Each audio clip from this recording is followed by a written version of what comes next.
welcome to Rashmi's Conscious Kitchen. As the VaraLakshmi Vratam is coming close by, so in my kitchen I am going to show you how to make an healthy Boorelu. Generally they offer Boorelu to Lakshmi Devi. When you say Boorelu, for some people it is very scary and it is very cumbersome, so they hesitate to make the Boorelu. Since this is Rashmi's Conscious Kitchen, I am going to show you how to make Boorelu without deep frying. Yes, you heard it right, without deep frying, without the fear of the Boorelu breaking open in the oil, and very easy, not cumbersome at all. But you have to follow the steps and the tips I give you without forwarding my video. So the Boorelu that I am going to show you today is going to be very crispy even after 8 hours. And you can have a really very thin layer of Boorelu. You know, Boorelu tastes good when you can make a very thin layer of the outer dough. So I am going to show you all these things in today's episode. To prepare the external dough for it to be crispy, take half a cup of urad dal. And this is 1 proportion and 2 proportion of rice flour. This is 1 cup of rice flour. This is half a cup of urad dal. And you soak the urad dal for 4 hours by adding water. And then keep it aside. For this dough, just mix water and make a paste. It should be little tight. Don't make it too runny. I'll show you how to mix the dough. So I have mixed the rice flour dough like this. Don't make it any more runnier than this, okay? And then I'm going to grind the urad dal that I've been soaking for 4 hours. So I have kept aside this rice flour dough for about an hour. I've kept it aside and I have grinded the urad dal like this. Now you have to mix both of them.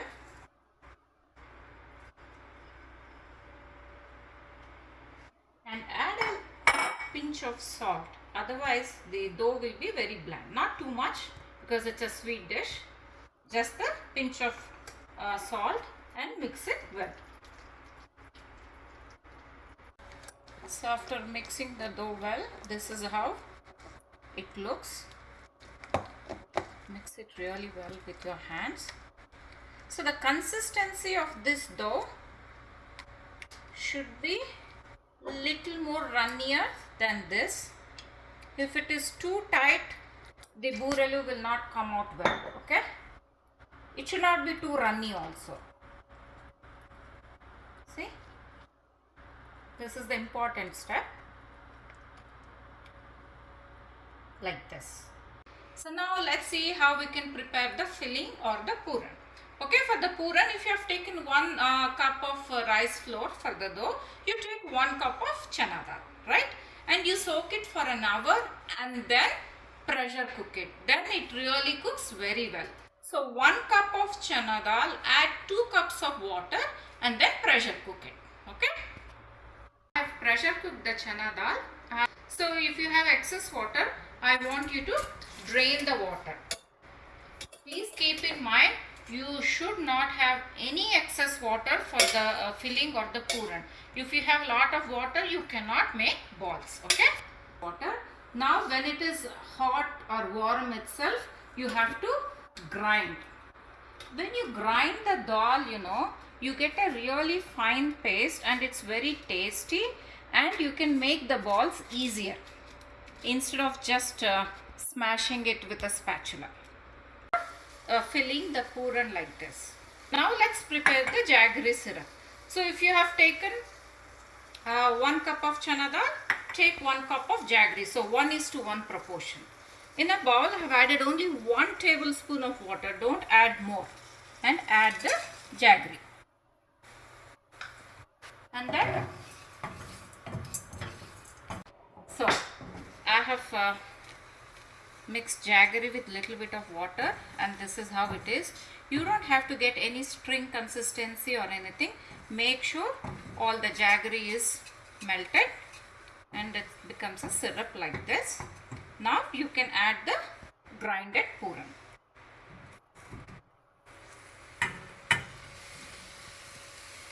And to the pooran, I am adding the freshly crushed cardamom powder and give it a good mix. So I have been mixing the mixture like this. So once everything is mixed properly, this is one of my tip, add 1 spoon of small teaspoon of ghee. It gives a really wonderful taste. So that's why don't skip my video, because I'll be telling you some tips in between. Now this mixture is done. I'm going to switch off the stove and let's allow it to cool. After the filling was cooled, I made a balls like this, a lemon size ball. Okay. Now this is the important part of the video, how you can make Boorelu without frying. So the secret for that is paniyaram pan. So I'm going to show you how to make Boorelu using the paniyaram pan. So I've been heating the paniyaram pan for about 2 to 3 minutes. Now let's add oil. So for each Boorelu, you will use less than 1 spoon of oil, okay, which is way less than when you fry the Boorelu. Now this is how the consistency of the dough. So this is the important tip, how to make the Boorelu. Take the ball, the filling ball in the left hand and put it in the dough like this and smear it with the dough, right? Just use 3 fingers and shake off the extra dough, right? Now the pan is hot and it's ready. Have added oil. So let's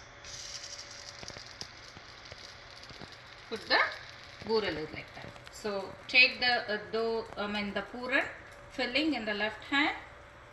Use the right hand to smear the filling with the dough.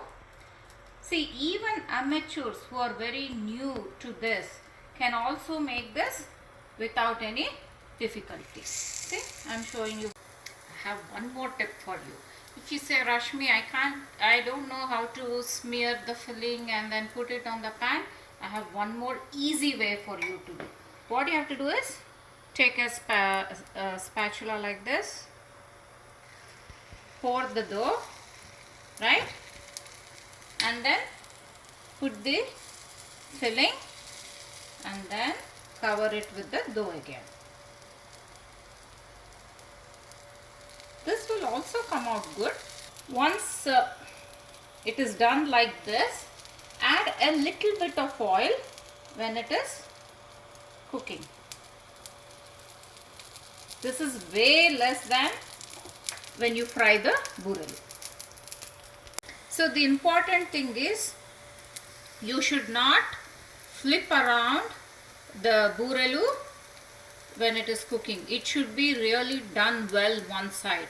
Okay, even the outside dough should be a little bit cooked. Only then you have to flip it over. I'll show you how to do that. So the Boorelu in the paniyaram pan has been cooking like this. I think now it is good enough. We can flip it over. Let's see how we can flip it over. I'm going to flip over the first Boorelu that I have put, right? So see, and add a little bit of oil. Can you see, it's so golden crispy color. Yeah, now I think it is done. Let's flip it over and see. So it is done. I forgot to tell you, always put it on a low to medium flame, okay? Don't put a high flame. See, this was the one we used, the other technique to make the Boorelu.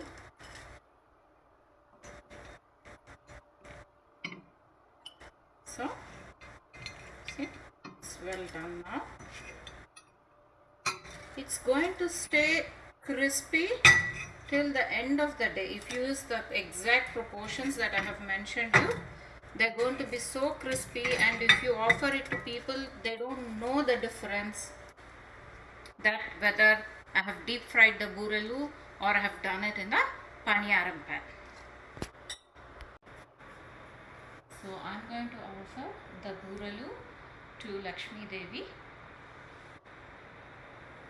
ಭಾಗ್ಯದ ಲಕ್ಷ್ಮೀ ಬಾರಮ್ಮ ನಮ್ಮಮ್ಮ ನೀ ಸೌಭಾಗ್ಯದ ಲಕ್ಷ್ಮೀ ಬಾರಮ್ಮ ಸಂಖ್ಯೆ ಇಲ್ಲದ ಭಾಗ್ಯವ ಕೊಟ್ಟು ಕಂಕಣ ಕೈಯ ತಿರುವುತ ನೀಡೆ ಕುಂಕುಮಾರ್ಚಿತೆ ಪಂಕಜಲೋಲೆ ಪುರಂದರ ವಿಠಲನ ಬಿಂಕದ ರಾಣಿ ಭಾಗ್ಯದ ಲಕ್ಷ್ಮೀ ಬಾರಮ್ಮ.